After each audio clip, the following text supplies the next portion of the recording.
how can I describe it? There's so much tension, so much anxiety in the air. The thing that kind of is covering like a heavy blanket over everyone, over the entire hospital, is this: we're being overwhelmed. Hearing stories from nurses who floated here, immunocompromised, and talking about the deaths, the deceased, the sadness, the stress.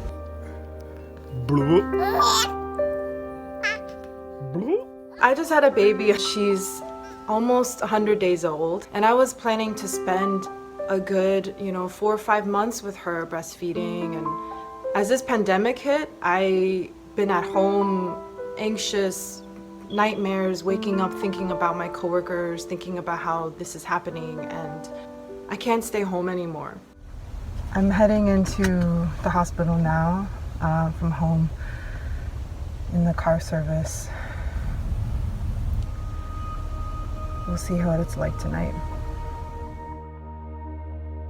We're all finding out about our coworkers getting sick, gravely sick. We've heard that there are 2 nurses in New York City who are colleagues who work in the hospitals that we work in the same conditions, with the same shortage of PPE, staffing, and testing, who are dying.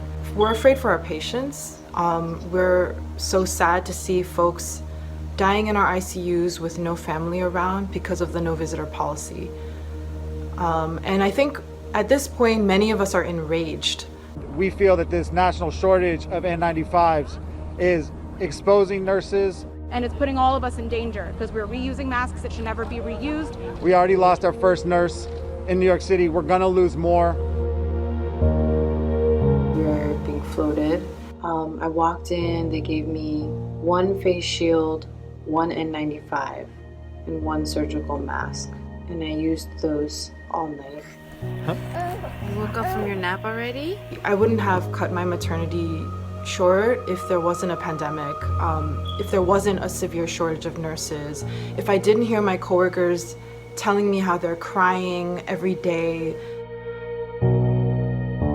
There's a lot of fear of talking because we have our licenses and we have our jobs, but this is such a serious issue that's why nurses are coming out to speak.